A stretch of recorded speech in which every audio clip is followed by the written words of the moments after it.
ہم دنیا کے ڈگریز لینے کے لیے تو بیٹھے ہیں. اجی میں لیگل ایڈوائزر نہیں رکھوں گا تو میری کمپنی کیسے چلے گی؟ میرے جاب کے جو مسائل ہوں گے وہ سالو کیسے ہوں گے؟ بھائی آخرت کے مسائل سالو کرنے کے لیے ان درویشوں کے پاس آنا پڑے گا، اس دھرتی پر آنا پڑے گا، اس مکاتب و مدارس میں آنا پڑے گا. یہ سفارشی ہوں گے، یہ ایک جملہ بولیں گے، ہمارا بیڑا پار ہو جائے گا. تو ہمیں بھی تو اپنے سفارشی بنانے چاہیے. اور پھر میں ایک بات مزید کہتا ہوں، مجھے مدرسے والوں نے نہیں کہا، کہیں آپ سمجھنا یہ کہہ رہا ہے پتہ نہیں چندے کی اپیل ہے. نہیں، میں یہ جملہ آپ کی غیرت پہ دستک دیتے ہوئے کہتا ہوں، جو شفیع ہوتا ہے، جو ہماری سفارش کرے، جس کی بنیاد پہ ہمارا کام بنے، اس پہ خرچ کرنا غیرت کا تقاضا ہے. اس پہ خرچ کرنا غیرت کا تقاضا ہے. کسی ملک میں کسی کو پھانسی ہو جائے نا اور جج ڈیسیجن میں لکھ دے hanging to the till death, لٹکا دو اس کو، موت تک پھانسی دو، تو پھر ریویو نہیں ہوتا، پھر سفارشیں ہوتی ہیں. پھر کیا کرتے ہیں؟ کہتے ہیں پریزیڈنٹ آف دا کنٹری، ملک کے صدر کے پاس یہ ابو آف رول، قانون سے اوپر ہو کے اختیار ہوتا ہے کہ وہ چاہے تو معاف کر دے، چاہے تو پھانسی کی سزا کالعدم قرار دے دے. ملک کا صدر کے پاس پھر لوگ سفارشیں ڈھونڈتے ہیں، کہتے ہیں کوئی سفارشی ڈھونڈو، کوئی تعلق والا ڈھونڈو. پھر جب سفارشی ملے تو کیا کرتے ہیں؟ اس کے لیے گاڑی کا انتظام ہم کریں گے، سفارشی کو وہاں بٹھائیں گے، اس گاڑی میں جو پیٹرول چلے گا وہ ہم نے ڈلوانا ہے، اور اس راستے پہ جو اعلیٰ سے اعلیٰ ہوٹل آئے گا اس پہ کھانا ہم نے اسے کھلانا ہے. وہ صدر کے پاس جا کے 2 جملے بولے گا، ہمارا کام بن جائے گا. واپسی پہ ہم اسے لے کر آئیں گے، اور واپسی پہ گھر آ کے اس کی جیب کو گرم ہم کریں گے. سب کچھ کرنے کے بعد شکریہ بھی ہم ادا کریں گے کہ اللہ تیرا بھلا کرے. بھائی کیوں؟ وہ سفارشی ہے، اس کی لائن مضبوط ہے، ٹھیک ہے، اسی لیے اس سے کام بن گیا. تو سفارشی پہ دنیا میں خرچ کرنا ہمیں آتا ہے. یہ جو شفیع ہیں، حفاظ، کل قیامت میں ہماری سفارش کریں گے، اس پہ خرچ کریں، دنیا بھی بہتر ہوگی، آخرت بھی بہتر ہوگی. اور میرے دوستو، جب اتنی بڑی یہ ڈگری ہے اور اتنا بڑا مقام ہے تو حفظ اور علم کی کلاسز میرے پاک پیغمبر نے خود پڑھائی ہے، صحابہ اور اہل بیت نے رسول اللہ سے پڑھی ہے. آج جو پڑھانے والا ہے وہ طرز پیغمبر پہ بیٹھا ہے، جو پڑھنے والا ہے وہ اہل بیت اور صحابہ کے طرز پر بیٹھا ہے. میرے دوستو، ہمیں چاہیے ہم لوگ اپنی اولادوں کو اس دین کے کام پہ وقف کر لیں، اپنی صلاحیتوں کو اس دین پہ وقف کریں. دنیا میں رزق ملتا رہے گا. یہ مت سمجھیے کھانا کہاں سے کھائیں گے، یہ نہ سمجھیے. آج کل جب ہم کہتے ہیں نا بچوں کو عالم بنا لو، حافظ بنا لو، مولوی بنا لو، لوگ کہتے ہیں کھائے گا کہاں سے؟ کہاں سے کھائے گا؟ کمائے گا کہاں سے؟ اور خدا کے بندو، آپ عالم دین بنا لو، اس کو رزق اتنا ملے گا کہ عام بندہ اس کا تصور ہی نہیں کر پائے. میں آپ کو بتاؤں، آپ حیران ہوں گے. جب ہم یہ جملہ کہتے ہیں نا تو لوگ کہتے ہیں بھی کھائے گا کہاں سے؟ تو مولانا ہم ایک جملہ مزید کہتے ہیں. ہم کہتے ہیں اچھا یہ بتاؤ کھاتا کون ہے زیادہ؟ تو سارے کہتے ہیں جی مولوی زیادہ کھاتا ہے. تو جب مولوی زیادہ کھاتے ہیں تو بچے کو مولوی بنا لو. اچھا یہ 2 باتیں ہماری سمجھ سے بالا تر ہے، بھی مولوی زیادہ بھی کھاتا ہے اور بچہ مولوی بنے گا تو کھائے گا کہاں سے؟ پھر جب مولوی بنے گا تو صحیح کھائے گا. کہتے ہیں جی نہیں. اور سنیں میرے دوستو، رزق کی فکر نہ کریں. کیوں؟ آپ ہر جمعہ کے خطبے میں ہاتھ میں عصا پکڑ کے آپ پیغمبر کی حدیث آپ کو مولوی سناتا ہے. رسالت میں آپ نے فرمایا الا وان النفس لن تموت حتى تستكمل رزقها. اس وقت تک موت نہیں آ سکتی. اسرائیل کو اس بات کی پرمیشن نہیں ہے، اللہ کی طرف سے اجازت نہیں ہے جا روح نکال لا. نہیں، جب تک اس کا قائم اور رزق لکھا ہوا رزق مکمل نہ کر لے، موت نہیں آ سکتی. اور جب رزق مکمل ہو جائے تو دنیا کی کوئی طاقت اور رزق دلا نہیں سکتی. ہم نے دیکھا ہے ہسپتال کے وارڈ میں بیڈ پہ پڑے ہوئے شخص کو وَالْتَفَّتِ السَّاقُ بِالسَّاقِ، جیسے قرآن کہتے ہیں ایڑیوں پہ ایڑیاں رگڑ رہا ہوتا ہے بندہ موت کے وقت. چمچ میں پانی ڈال کے لوگ منہ میں ڈالتے ہیں، اگر مقدر ہے تو پی لیا، ورنہ باہر نکل آیا اور بندہ مر گیا. پتہ چلا رزق جتنا مقدر تھا وہ ہو گیا. تو میرے دوستو، ہمیں یہ بات چاہیے کہ ہم رزق کی فکر چھوڑ کے رزاق کے بارے میں فکر مند ہو جائیں. رزق میرے اللہ کے ہاتھ میں. دنیا کی کوئی طاقت اس بنیاد پہ مجھے رزق نہیں دے سکتی کہ میں فلاں کر رہا ہوں یا فلاں کر رہا ہوں. نا بابا، میں ماں کے پیٹ میں تھا. اللہ کے رسول نے فرمایا، صحیح بخاری جلد اول کتاب الانبیاء باب بدء الخلق کی روایت ہے. ابن مسعود رضی اللہ عنہ فرماتے ہیں ثم ينفخ فيه الروح کی روایت کے تحت چوتھے مہینے میں بچہ ماں کے پیٹ میں ہوتا ہے، اس کا رزق اللہ دنیا میں آنے سے پہلے لکھ دیتا ہے. تو دنیا میں لوگ ہمیں رزق سے ڈرائیں گے؟ جی نہیں. خیرپور سندھ کے دوستو، اگر آپ کا ذوق تازہ ہے تو ایک جملہ کہوں، توجہ ہے. میں نے کہا کتے اور خنزیر کو اللہ رزق دیتا ہے، ہم تو محمد مصطفیٰ صلی اللہ علیہ وسلم کے امتی ہیں، ہم کیوں محفوظ محروم رہیں گے؟ اللہ راستے میں چلتے ہوئے 4 ٹانگوں کے جانور کو رزق رب دے رہا ہے. ہم تو امت محمدیہ ہیں، ہمیں تو رب کریم نے وہ رتبہ دیا ہے کہ آخری نبی کا امتی بنایا ہے. ہمیں رزق کی فکر نہیں، رزاق کے بارے میں فکر مند ہونا چاہیے. اور میرے دوستو، کچھ لوگ یہ بھی کہتے ہیں کہ جی مولوی بنا تو پتہ نہیں یہ نعوذ باللہ کوئی دہشت گرد بنے گا. میں کہتا ہوں جی نہیں. علماء کو رب نے جتنا حوصلہ دیا ہے، ڈسپلن دیا ہے، پرامن لائف اسٹائل دیا ہے، اتنا پیسفل لائف اسٹائل آپ کو کہیں اور نہیں ملے گا. آپ نہیں دیکھیں گے علماء کے علاوہ.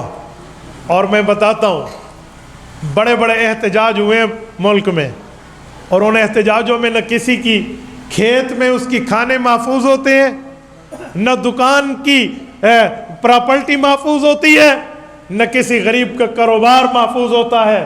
یا تو دکان کو لوٹ لیا جاتا ہے، یا راہ جاتے ہوئے کسی کے کھیت کو نقصان دے کر سب کچھ چرا لیا جاتا ہے، یا روڈ کے شیشے اور روڈ پر پتہ نہیں کیا سے کیا معاملات. ہماری قیادت قائد ملت اسلامیہ مولانا فضل الرحمان دامت برکاتہم کراچی سے آپ کے اس روڈ پہ لے کر اسلام آباد تک آزادی مارچ لے کر چلے ہیں. مجال کے کسی کی دکان کا ایک شیشہ ٹوٹا ہو، مجال کے روڈ کا ایک گملہ ٹوٹا ہو. پنجاب انٹر ہوئے تو ملتان اور لاہور کی میٹرو بھی چل رہی ہے، کوئی نہیں روکا گیا. اور ایمبولینسز کو تو راستہ دیکھے میں نے اپنی آنکھوں سے دیکھا ہے، ایمبولینسز کو راستہ مل رہا ہے. یہاں ایک وزیر کے پروٹوکول میں مریض سسکیاں لے لے کے روڈ پہ فوت ہو جاتے ہیں، اور وہاں اسلام آباد تک نہ کسی مریض کو تکلیف ہے نہ کچھ اور معاملہ ہے. ابھی ہمارے ڈیرہ اسماعیل خان میں روڈ پر پروگرام ہوا تو 4 راستے اسپتال کے تھے، 3 راستے مولانا کے حکم پر ہم نے اوپن رکھے کہ کوئی مریض اور ایمبولینس آئے تو وہاں پر کوئی پرابلم نہ ہو. اس سے بڑی پرامن زندگی آپ کو مولوی اور کیا دے گا؟ اس سے زیادہ نہ کسی بندے کے قتل کا معاملہ ہے، نہ کسی کے ساتھ کوئی پرامن، نہ کسی کو مارا ہے. ہاں الٹا لوگ ہمیں مظلوم بنائے ہوئے ہیں، ہماری شہادتیں ہیں، ہم مظلوم ہیں، لیکن ہماری طرف سے کسی پر کوئی زیادتی آپ کو نظر نہیں آئے گی. یقین مانیے میں حیران ہو جاتا ہوں. یہاں پر ہماری قیادت شہید ہوتی ہے. ہماری قیادت کے مقابلے میں یہ تو نہیں ہے کہ ہمارے بندے نے کسی کو مار دیا ہو. ہم تو لاشیں اٹھا کر بھی پرامن ہیں. آپ مجھ سے زیادہ اس معاملے کے واقف ہیں. ہم تو لاشیں اٹھا کر بھی پرامن ہیں. آپ کو اس سے زیادہ علماء پرامن کہاں سے ملیں گے؟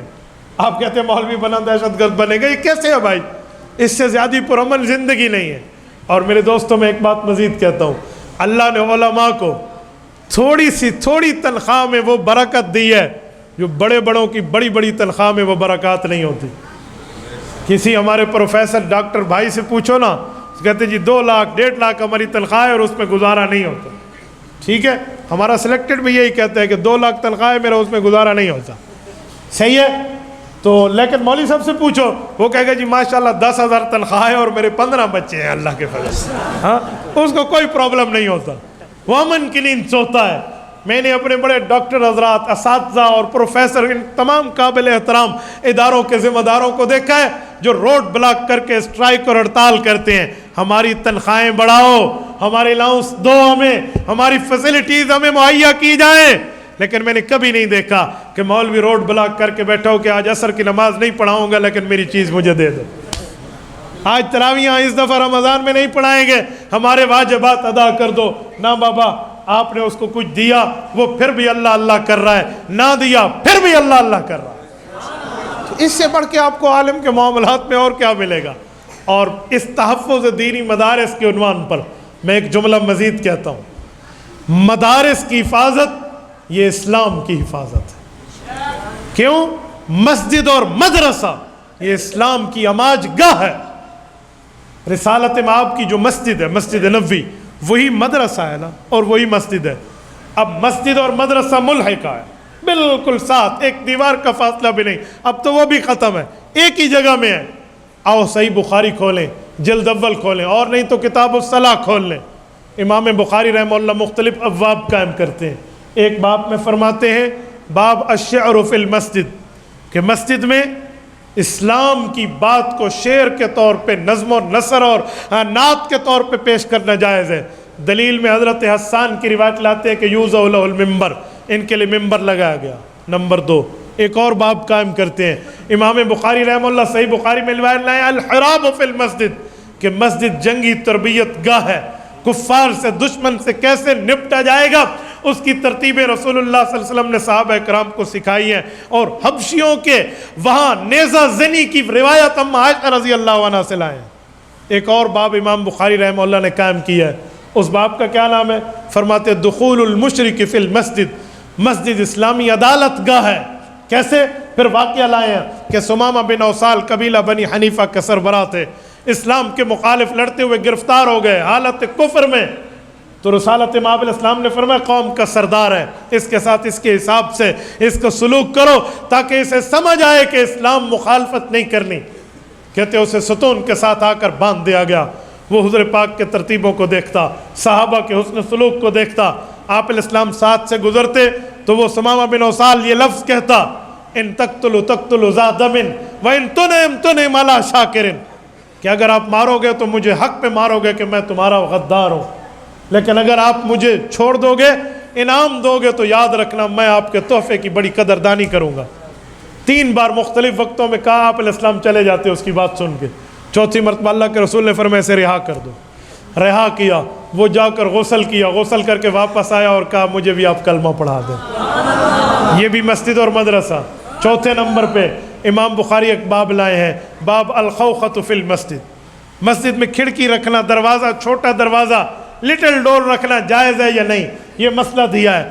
صحابہ کرام کے زمانے میں یہ ترتیب ہوتی، حضور پاک علیہ الصلوۃ والسلام کی موجودگی میں گھروں کے وہ دروازے جو مسجد کے پڑوسی تھے انہوں نے گھروں کے 2 دروازے بنائے ہوئے تھے، ایک ان کے بازار میں کھلتے، ایک مسجد میں کھلتے۔ اللہ کے رسول صلی اللہ علیہ وسلم نے وفات سے پہلے فرمایا لا تبقین خوخۃ فی المسجد الا خوخۃ ابی بکر، کہا لوگوں اپنے اپنے دروازے یہاں سے بند کر لو، مسجد آؤ تو فلاں دروازے سے ہو کر آؤ، لیکن یا میرا دروازہ کھلا رہے گا یا ابو بکر صدیق کے گھر کا دروازہ مسجد میں کھلا رہے گا۔ یہ اشارہ تھا میرے بعد خلافت بلا فصل کا ذمہ دار یہ ہے۔ اب یہ 4-5 ابواب میں نے پیش کیے ہیں۔ ثابت کیا کرنا چاہتا ہوں؟ بتانا چاہتا ہوں کہ مسجد اور مدرسہ اسلام کی تقریر کی جگہ ہے، مسجد اور مدرسہ اسلامی عدالت گاہ ہے، مسجد اور مدرسہ خلیفہ وقت کی اسمبلی ہال ہے۔ پتہ چلا ایک مسجد اور مدرسے کا تحفظ پورے اسلام کی عمارت کا تحفظ ہے۔ تو یہ تحفظ و دینی مدارس یہی سمجھایا جا رہا ہے، یہی بتایا جا رہا ہے۔ اس تحفظ کا معنی صرف یہ نہیں ہے کہ ڈنڈا اٹھا کر آئیں، تحفظ کا یہ بھی معنی ہے کہ ہم اس کی ضروریات کو دیکھیں، تحفظ کا یہ بھی معنی ہے کہ ہم اپنی اولاد، بچیوں اور بچوں کو ان کے پڑھانے کے لیے بھیجیں، تحفظ کا یہ بھی معنی ہے کہ ہم اپنی خدمت، جان، مال، وقت ان کے ساتھ لگائیں۔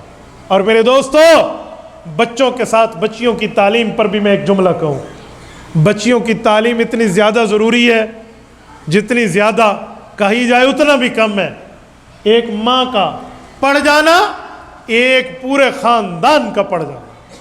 ہم اپنے ماں باپ کے 12 بچے ہیں، 5 بھائی اور 7 بہنیں، میرے 2 بھائی فوت ہو گئے، 2 بہنیں بھی فوت ہو گئی ہیں، رب کریم ان کی قبر پہ کروڑوں اربوں رحمتیں نازل فرمائے۔ ہم 12 اولاد ہیں اپنے ماں باپ کے۔ میری 7 بہنوں کو میرے والد اور والدہ نے اللہ کے قرآن کی تعلیم دی ہے۔ مجھے اپنا بچپنا یاد آتا ہے، میں آخری نمبر پہ 12ویں نمبر پہ اپنے والدین کی آخری اولاد ہوں۔ ابھی میں کچی کلاس، جسے KG1 کہتے ہیں، پہلی کلاس، یہ پڑھنے بعد میں گیا سورۃ یاسین، سورۃ الرحمن، سورۃ واقعہ، سورۃ الف لام میم سجدہ، اور اسی طرح سورۃ الملک، یہ صورتیں اماں نے مجھے حفظ کرا دی تھی۔ دیکھ کر جو لفظ لکھے ہوتے ہیں نا قرآن کے، میں دیکھ کر وہ نہیں پہچان رکھتا تھا، لیکن مجھے زبانی یاد آتے تھے۔ ماں کے منہ سے سن کے. یہ فرعون اور حضرت موسیٰ علیہ السلام کا مقابلہ، یہ قارون کے ساتھ بحث، یہ آدم علیہ السلام اور شیطان کے واقعات، یہ نوح علیہ السلام اور نمرود کے معاملات، یہ رسالت مآب اور ابو جہل کے واقعات، یہ اماں نے مجھے بچپن میں اپنی گود میں بیٹھے حفظ کرا دیے تھے. ایک ماں کا پڑ جانا. ہمارے نانا جی کی قبر پر رب کروڑوں رحمتیں برسائے، اس نے بھی تو اپنی بیٹی کو پڑھایا نا، اور اس پڑھانے کی وجہ سے آج جب میں کوئی تفسیر اور حدیث کی کتاب اٹھاؤں اور وہی واقعہ ہے جو اماں نے پڑھایا تھا، یقین مانے آنکھوں میں آنسو آ جاتے ہیں کہ رب اس کی قبر پہ کروڑوں اربوں رحمتیں نازل فرما. ایک ماں کا پڑ جانا اولاد کا پڑ جانا ہے، تو آپ اپنی اولادوں میں بچیوں کو کیوں نہیں پڑھاتے؟ یقین مانے ایک بچی کا پڑ جانا ایک معاشرے کا پڑ جانا، خاندان کا پڑ جانا ہے. اور سنو، یہ تو صحابہ کرام اہل بیت عظام اور پیغمبر کے گھرانے سے بچیوں کو پڑھنا اور پڑھانا ثابت ہے. اما عائشہ رضی اللہ تعالی عنہا فرماتی ہیں، یہ سورۃ قمر، یہ سورۃ نجم، سیہزم الجمع ویولون الدبر کی آیات، وَأَنَا حَدِيثَةُ السِّنِّ وَأَنَا عَلَب، ہمیں چھوٹی بچی تھی، کھیل کود کر رہی تھی جب یہ سورت اتری اور ان نے یاد کر لی. بچیوں کو پڑھانا تو یہاں سے معاملات میں. میرے دوستو، رسالت مآب علیہ السلام کے گھر میں رسول اللہ کی بیویاں حضور پاک علیہ السلام سے وہ معلومات سمجھ رکھی تھی جو دنیا کو سمجھاتی تھی. اہل بیت میں دو بڑے گھرانے مشہور تھے حضور پاک کی بیویوں میں، ایک حضرت اماں عائشہ صدیقہ رضی اللہ عنہ کا گھر اور ایک اماں ام سلمہ رضی اللہ تعالی عنہ کا گھر. یہ وہ گھر ہوتے تھے جو دینی معاملات کے، دینی مذاکرات کے گڑھ شمار ہوتے تھے. تو پھر آپ بھی اپنی اولادوں کو، بچیوں اور بچوں کو پڑھائیں گے یا نہیں پڑھائیں گے؟ شامل کریں گے؟ دین کے لیے چلیں گے؟ آپ جتنے بیٹھے ہیں، اگر آپ کا ارادہ ہے اور دل سے ہے، آپ ہاتھ کھڑا کر کے میری تائید کیجئے. جتنے حضرات بیٹھے ہیں کہ ہم دینی معاملات کے لیے اور دین کے معاملات کے لیے آگے چلیں گے، چلو گے؟ باہر میں جو بیٹھے ہیں میں سب کو کہتا ہوں، اللہ کے لیے آپ ہاتھ بلند کر کے رکھیں، فرشتے لکھ رہے ہیں. دین کے لیے چلو گے نا؟ جزاکم اللہ تعالی. تکبیر، علماء حق، علماء دیوبند زندہ باد، جمعیت حضرت مولانا فضل الرحمان زندہ باد، مولانا عبدالواحد قریشی صاحب زندہ باد. تکبیر. اللہ آپ کو خوش و خرم رکھے، اللہ آپ کو رم صراط مستقیم پہ رکھے، دین اسلام پہ رکھے. اقول قولی ھذا واستغفر اللہ وآخر دعوانا ان الحمد للہ رب العالمین.